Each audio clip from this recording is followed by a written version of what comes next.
The thunder of hoofbeats echoed across the dusty plains as Abigail Vance clutched her medical bag and peered out from the porch of her small cabin. The year was 1875, and Paradise Creek, Wyoming territory, was anything but paradise these days. The silhouette of a rider appeared on the horizon, slumped precariously in the saddle, his horse moving with desperate urgency toward the only light for miles around her lantern. "Lord have mercy," she whispered, setting down her cup of tea as the rider collapsed from his mount just yards from her home. Abigail rushed forward, her skirts gathering dust as she knelt beside the fallen man. Blood soaked through his shirt, and his breathing came in ragged gasps. Even in the dim light, she could see he was handsome, rugged features beneath several days' worth of stubble, and dark hair matted with sweat and dirt. "Can you hear me?" she asked, pressing her fingers to his neck. His pulse was weak but present. His eyes fluttered open briefly, revealing pain-clouded blue irises. "They're coming," he managed before losing consciousness again. Abigail glanced nervously at the horizon before turning her attention back to the injured stranger. She couldn't leave him to die, regardless of who might be pursuing him. With determination born from years of hardship, she dragged him toward her cabin, inch by painful inch. Once inside, she barricaded the door and set to work. She cut away his blood-soaked shirt, revealing a gunshot wound that had thankfully missed any vital organs but had left him weak from blood loss. With practiced hands, she cleaned, stitched, and bandaged his wound before settling into a chair beside him to wait through the long night. By morning light, she got a better look at her patient. He was tall and broad-shouldered, with the weathered look of a man who lived his life under the open sky. A silver star pinned to his discarded vest told her he was a lawman, or had been, at least. His fever broke on the second day, and he finally opened his eyes with some clarity. "Where am I?" he asked, voice rough from disuse. "My home," Abigail replied, bringing a cup of water to his lips. "Paradise Creek, though there's precious little paradise left these days." He drank deeply before asking, "And you are?" "Abigail Vance. Most folks call me Abby. I'm the closest thing to a doctor these parts have seen in 3 years. The man attempted to sit up but winced in pain. Zane Yates. "I'm a lawman," she finished for him, gesturing to his badge. "Though whether you're running from the law or with it, I haven't decided yet." A weak smile crossed his features. "Marshal, out of Cheyenne, tracking the Blackwater Gang when they decided they didn't much care for my company." Abigail nodded, familiar with the notorious gang that had been terrorizing the territory. "Well, Marshal Yates, you've got a hole in your side that says you won't be tracking anyone for at least a few weeks." "I don't have weeks," he protested, trying again to rise. She pushed him back down with surprising strength. "You will if you want to live. That bullet nearly killed you. Another inch to the left, and I'd be digging your grave instead of changing your bandages." Something in her tone made him stop struggling. He studied her face. She was younger than he'd first thought, perhaps 26 or 27, with auburn hair pulled back in a practical bun. Her green eyes held a weariness that belied her years and something else, something that spoke of losses too numerous to count. "Why help me?" he asked suddenly. "For all you know, I could be one of them." Abigail's expression hardened slightly. A man wearing a marshal's badge, riding alone in the opposite direction from where the Blackwater Gang was last seen. Not likely. "Besides, I've patched up enough men to know the difference between an outlaw and a lawman." She paused, wringing out a cloth in a basin of cool water. "Outlaws usually try to shoot me after I save them." Zane couldn't help but chuckle, though it caused a sharp pain in his side. "Sounds like you've led an interesting life, Miss Vance." "Just Abigail," she corrected, placing the cool cloth on his forehead. And interesting isn't the word I'd use. Now rest. Your body needs to heal. Over the next few days, Zane drifted in and out of consciousness, his fever returning sporadically as his body fought infection. Through it all, Abigail remained vigilant, changing his bandages, forcing medicine and broth between his lips, and keeping watch for any sign of the men who had shot him. During his more lucid moments, they talked. He learned that she had come west with her father, a doctor, 5 years earlier. When cholera swept through Paradise Creek 2 years ago, her father had worked himself to exhaustion trying to save the town, only to fall victim to the disease himself. "He taught me everything I know about medicine," she told Zane one evening as she checked his wound. "Said a woman could be just as good a healer as any man, if not better." "He sounds like a wise man," Zane replied, watching her skilled hands work. "He was." Her voice softened. "After he died, I just kept doing what he taught me. The town needed someone, and I was all that was left. No husband, family." Abigail shook her head. "I was engaged once to the son of a rancher. Thomas rode out to negotiate with the Sioux when tensions were rising. Never came back."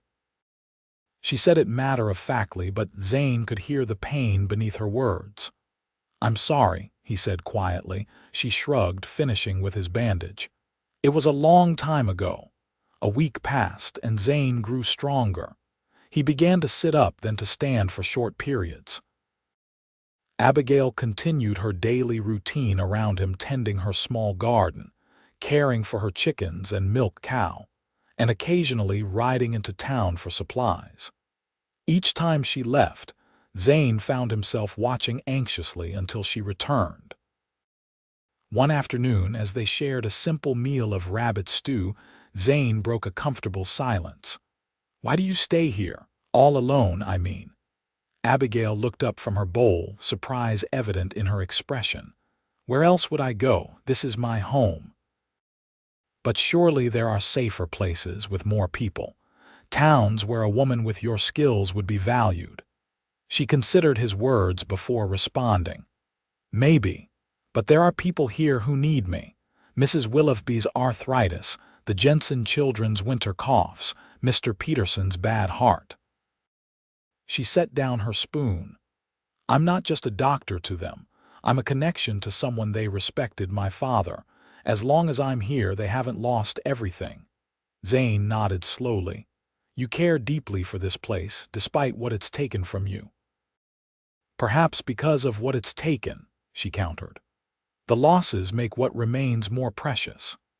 That night, as Abigail slept in the chair she'd pulled close to his bedside, Zane watched the gentle rise and fall of her chest in the moonlight streaming through the window. She was beautiful in repose, the worry lines on her forehead smoothed away. He felt an unfamiliar tightening in his chest that had nothing to do with his wound. By the 10th day, Zane insisted on helping around the cabin, despite Abigail's protests. "I'm going stir-crazy lying in that bed," he told her, carefully chopping kindling for the stove. "And you've been doing everything yourself for too long." She watched him warily. "If you tear those stitches, don't come crying to me." He grinned, a sight that transformed his serious face into something boyishly handsome. "Yes, madam." That evening, as they sat on her small porch watching the sunset paint the plains in gold and crimson, Abigail found herself studying Zane's profile. "What made you become a marshal?" she asked. He was quiet for so long she thought he might not answer. Finally, he spoke, his voice low. "My younger brother was killed by men who thought themselves above the law. I decided the territory needed men who believed differently." Abigail nodded, understanding all too well the motivation that came from loss. "And your family?" "Just my mother now, back in Ohio. She writes every month asking when I'll come home and take up farming like my father wanted." A small smile touched his lips. "I think she's given up hope." "Mothers never give up hope," Abigail said softly. "Mine didn't. even when consumption was taking her last breath.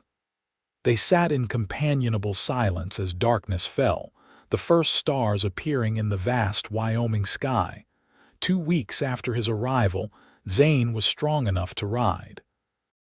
He saddled his horse, which Abigail had cared for alongside her own, and secured his few belongings. The Blackwater Gang was still out there, and his duty remained unfulfilled. "You should come with me to town," he suggested, as Abigail handed him a package of food for his journey. "It's not safe for you out here alone, especially if they realize you helped me," she shook her head. "I've managed for 3 years on my own. Besides, I have patients to see today." Zane frowned, concern evident in his blue eyes. "At least take this." He pressed his spare revolver into her hand. "Do you know how to use it?" "My father taught me to shoot when we first came west," she assured him, accepting the weapon. "Said a woman alone needed to protect herself." "Your father was a smart man," Zane said with approval. He mounted his horse with only a slight wince, looking down at the woman who had saved his life. "I don't know how to thank you, Abigail. Just doing what needed doing," she replied with a small shrug. "You're too kind," he said earnestly. Something flickered in Abigail's eyes, a shadow of old pain. "No, I'm tired of losing people," she said quietly. "The world has enough graves without adding yours to them."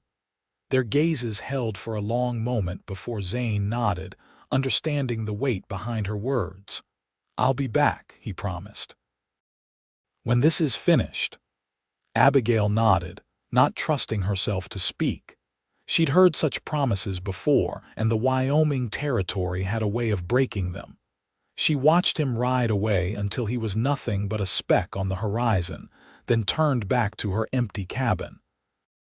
3 days after Zane's departure, Abigail was returning from town when she spotted smoke on the horizon coming from the direction of her cabin. Panic seized her heart as she urged her horse forward, praying she was mistaken. She wasn't. Her home was ablaze, flames licking at the darkening sky. Before she could process the sight, rough hands dragged her from her saddle. She found herself surrounded by 4 men, their faces weathered and cruel, guns pointed at her chest. "Well, well," drawled the largest of them, a man with a jagged scar running down his right cheek. "If it ain't the marshal's little nurse." Abigail's blood ran cold. These were the men who had shot Zane, the Blackwater Gang. "I don't know what you're talking about," she said, her voice steadier than she felt. The scarred man laughed, a sound devoid of humor. "Don't bother lying, sweetheart. We followed Yates here. Just took us a while to circle back." He grabbed her chin roughly. "Now, where'd he go?" "I don't know," she answered truthfully. "And even if I did, I wouldn't tell you." A slap across her face sent her stumbling backward. "Brave little thing, ain't she?" The man sneered to his companions. "Let's see how brave she feels after a night with us." Terror washed over Abigail, but before any of the men could touch her again, gunfire erupted from the tree line. 2 of the outlaws fell immediately, while the others scrambled for cover. "Get down!" A familiar voice shouted, and Abigail dropped to the ground as more shots rang out. When the echoes of gunfire faded, she looked up to see Zane approaching cautiously, his gun trained on the scarred leader of the gang, who lay wounded but alive on the ground. "Are you hurt?" Zane asked, his eyes never leaving the outlaw. "No," Abigail managed, though her voice shook. "My cabin." "I know, I'm sorry." Zane's expression was grim as he finally looked at her, his gaze softening. "I came back when I realized they weren't following me anymore. Figured they might circle back to you." "Touching reunion," the wounded outlaw spat. "But it ain't over, Yates. The rest of the boys will be along soon enough." Zane knelt beside the man, pressing his gun against his temple. "How many, Matthews? And where?" The outlaw just laughed, blood bubbling between his lips. Zane stood, making a quick decision. "We need to go, now." "But my home is already gone," he said gently, helping her to her feet, "and there's nothing in it worth dying for." Abigail looked at the burning ruins of the cabin her father had built, tears streaming down her face. Everything she owned, every memory of her past life was going up in smoke before her eyes. "My father's medical books," she whispered. "His instruments." Zane's arm came around her shoulders. "I know. But we have to leave. If Matthews is telling the truth, we're outnumbered." With one last look at her home, Abigail allowed Zane to lead her to his horse. They rode double, heading west into the mountains where Zane knew of an old trapper's cabin that might offer sanctuary. The cabin was small and dusty from disuse, but it had a roof and walls that would shield them from both the elements and prying eyes. Zane quickly got a fire going in the stone hearth while Abigail sat numbly on a rough-hewn bench, the reality of her situation sinking in. "Everything I had is gone," she said, her voice hollow. "Everything." Zane knelt before her, taking her cold hands in his. "Not everything," he said firmly. "You're alive, and as long as you're alive, you can rebuild."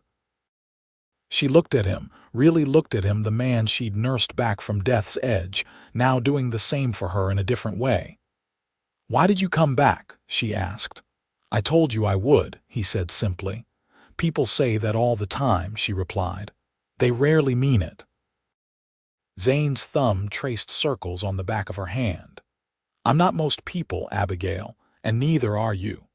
Something shifted between them in that moment, a recognition that went beyond words. Abigail felt it in the warmth of his hands around hers, in the intensity of his gaze. For the first time since her father's death, she didn't feel alone. They stayed in the trapper's cabin for a week, keeping watch for any sign of the remaining Blackwater Gang. Zane hunted for their meals while Abigail foraged for edible plants and berries she recognized from her father's teachings. Each day brought them closer, their conversations deeper as they shared stories of their pasts. Zane told her about growing up in Ohio, about his brother's murder at the hands of cattle rustlers, and about his 5 years as a marshal. Abigail spoke of her childhood in Boston, her mother's early death, and her father's decision to move west for a fresh start. "I was furious with him at first," she admitted as they sat by the fire one evening. "I had friends, suitors even. I didn't want to leave civilization for the wilderness." "And now?" Zane asked. Abigail considered the question. "Now I can't imagine being anywhere else, the vastness of it, the freedom. It gets in your blood." He nodded, understanding exactly what she meant. "That's why I could never go back east despite my mother's wishes. Out here, a man can breathe." On the 8th day, Zane returned from hunting to find Abigail packing the few belongings they had gathered. "What are you doing?" he asked, setting down the rabbits he'd caught. "It's time I faced reality," she said, not meeting his eyes.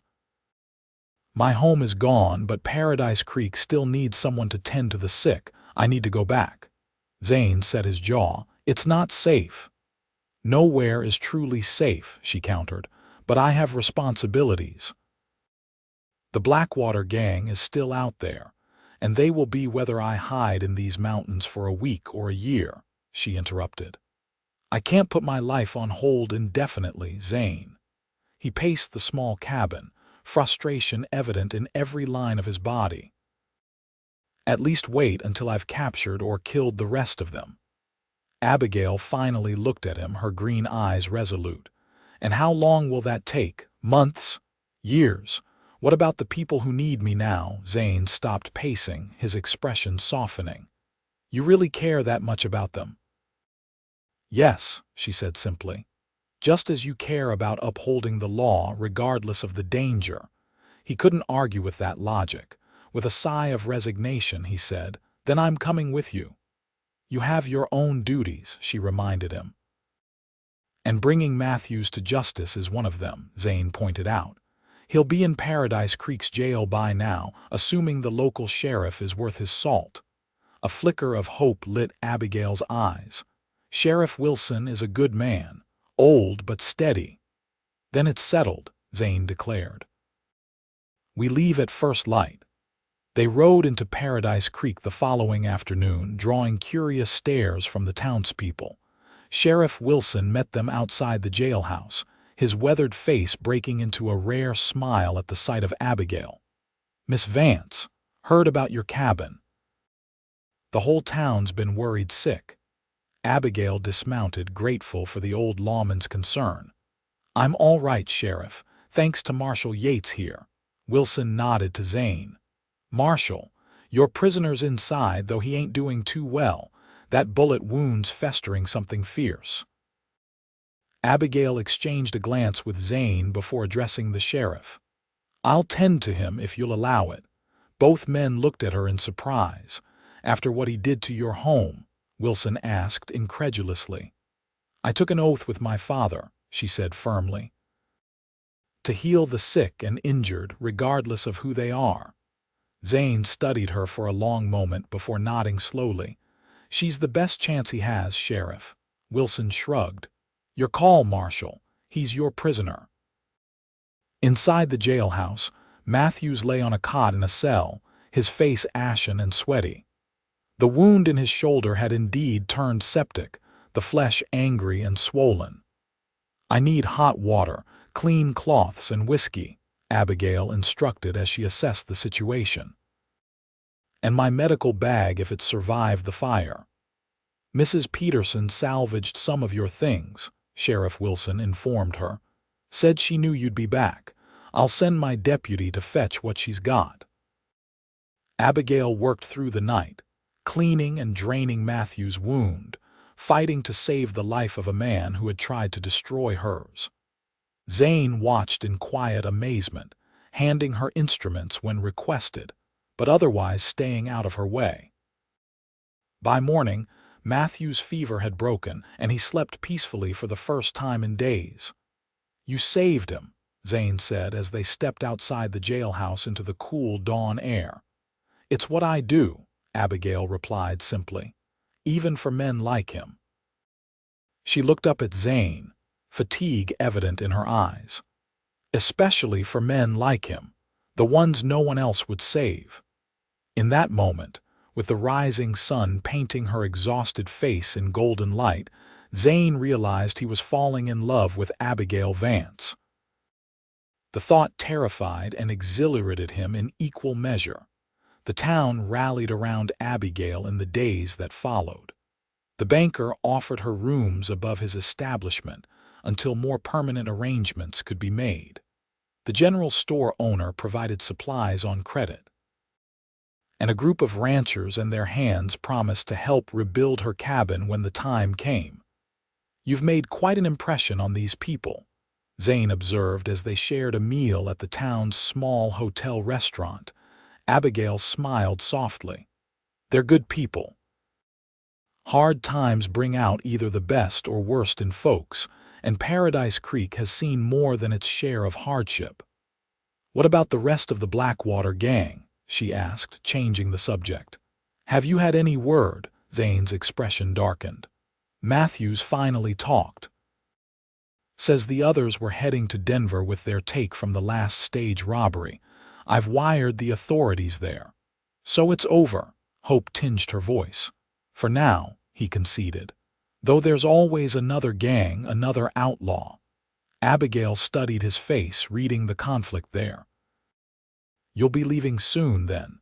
It wasn't a question, but Zane answered anyway. "I have to escort Matthews to Cheyenne for trial. After that." He trailed off, unsure how to express what he was feeling. "After that, there's always another gang, another outlaw," she finished for him, echoing his words with a sad smile. Their eyes met across the table, unspoken emotions passing between them. Zane reached for her hand, his calloused fingers entwining with hers. "It doesn't have to be that way," he said quietly. Before Abigail could respond, the door to the restaurant burst open, and Sheriff Wilson's deputy rushed in. "Marshal, Miss Vance, come quick, it's Matthews." They found the outlaw convulsing on the floor of his cell, foam flecking his lips. Despite Abigail's desperate efforts, he died within minutes. Poison, she declared grimly, examining the remains of his evening meal. Someone didn't want him to stand trial. Zane's expression was thunderous, or didn't want him talking about his associates. He turned to Sheriff Wilson, who had access to the prisoner. The investigation that followed revealed a network of corruption that stretched from Paradise Creek to the territorial capital. Matthews had been silenced by his own gang members, one of whom turned out to be a deputy U.S. Marshal working alongside Zane. For 3 weeks, Zane worked tirelessly to unravel the conspiracy, with Abigail by his side. She tended to the injured during confrontations, decoded encrypted messages found in Matthews' possessions, and provided a steady presence when frustration threatened to overwhelm him. "How did I not see it?" Zane raged one night, pacing the floor of Abigail's temporary rooms. "Hollister was my colleague for 2 years. We shared meals, lodging, even saved each other's lives. And all that time he was working with them." Abigail approached him cautiously, placing a hand on his arm. "Some betrayals are impossible to foresee, Zane. That doesn't make them your fault." He stopped pacing, his anguished eyes meeting hers. 3 good men died because I trusted him. How do I live with that?" Without hesitation, Abigail stepped closer, her hands coming up to frame his face. "The same way I live with every patient I couldn't save. You acknowledge the pain, learn from it, and then you go on doing what needs doing." The simplicity and truth of her words broke something open in Zane. He pulled her against him, burying his face in her hair as emotions he'd kept in check for years finally surfaced. Abigail held him through it all, her strength becoming his anchor in the storm. When at last he raised his head, their faces were inches apart. "Abigail," he whispered, her name a question and an answer all at once. Her response was to close the distance between them, pressing her lips to his in a kiss that spoke of shared suffering and newfound hope. Zane's arms tightened around her, deepening the kiss with an intensity that left them both breathless. "I've wanted to do that since the day you called me too kind," Abigail admitted when they finally broke apart, her cheeks flushed. Zane's thumb traced the curve of her lower lip. "I've wanted to do that since I first opened my eyes and saw you leaning over me, looking like an angel sent to pull me back from the edge."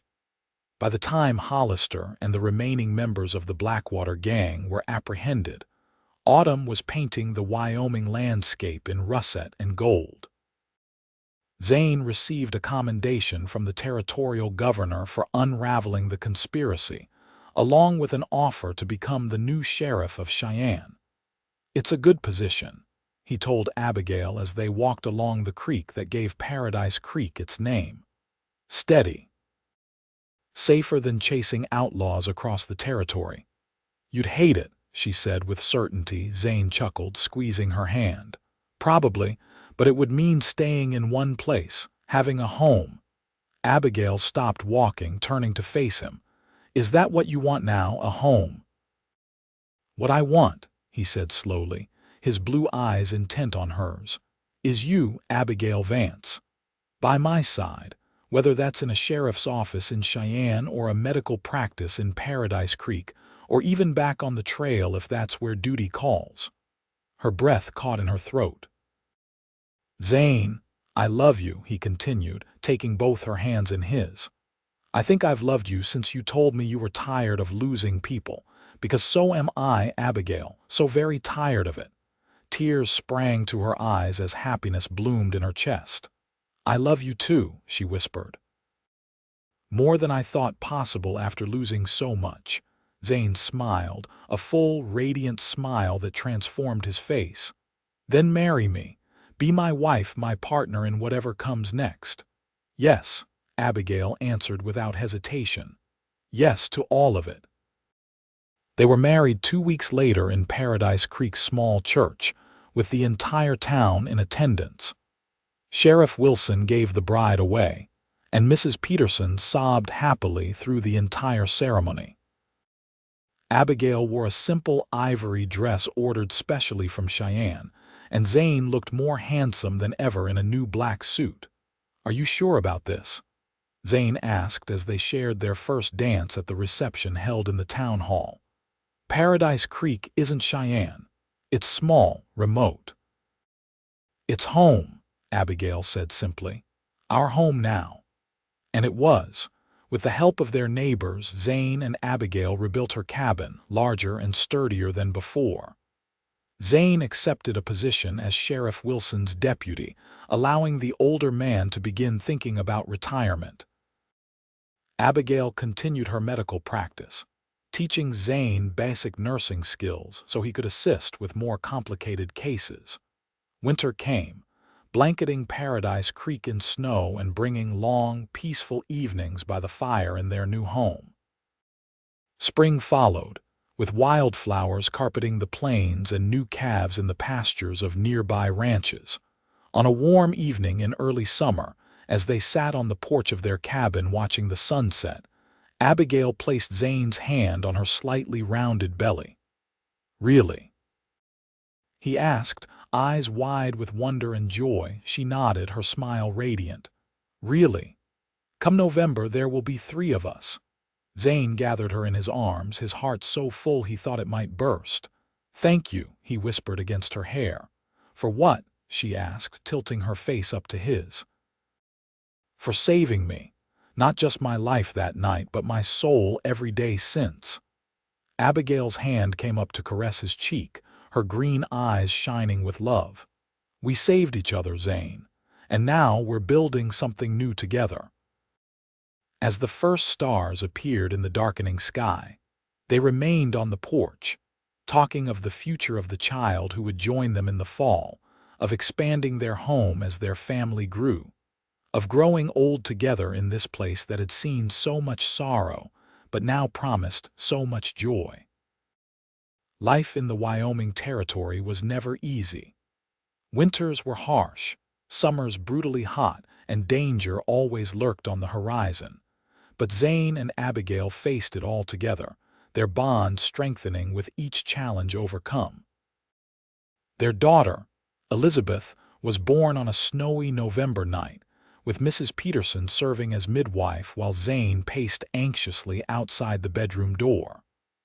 When at last he was allowed in, the sight of Abigail cradling their tiny daughter brought tears to his eyes. "She's perfect," he whispered, gently touching the infant's downy head. "She is," Abigail agreed, exhausted but radiant. "And she's ours." As Elizabeth grew, so did Paradise Creek. The railroad came through the following year, bringing new settlers and opportunities. Zane became sheriff when Wilson finally retired, and Abigail's medical practice flourished. They added 2 more children to their family, James, born 2 years after Elizabeth, and Catherine, who arrived 3 years later. Through it all, they never forgot how their story began with a wounded marshal and a lonely healer, both scarred by loss but brave enough to reach for love despite the risks. On their 10th anniversary, Zane presented Abigail with a locket containing miniature portraits of their children.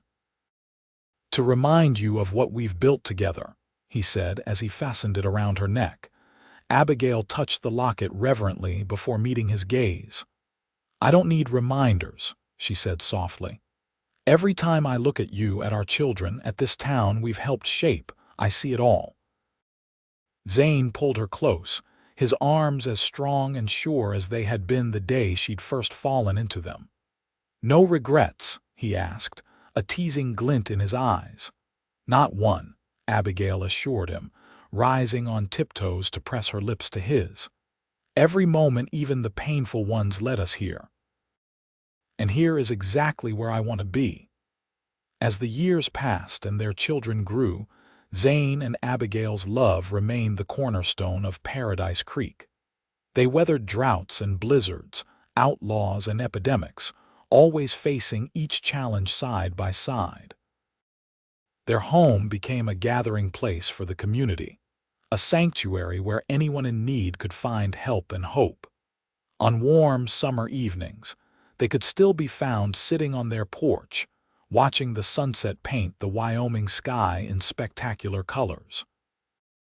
And sometimes, when the light hit just right, Zane would look at Abigail and see the determined young woman who had dragged him from death's edge all those years ago. "What are you thinking about?" she would ask, catching his gaze, and Zane would smile, taking her hand in his. "Just that some things are worth riding through gunfire for," he would answer. "And you, Abigail Yates, are at the top of that list." She would laugh then, the sound as beautiful to him as it had been the first time he heard it. And he would thank whatever fate or providence had guided him to her doorstep on that desperate night, half dead, but destined for a life more full and rich than he could have imagined. For in saving each other, they had built something rare and precious in the wild heart of the Wyoming territory, a love strong enough to weather any storm, and a legacy that would endure long after they were gone.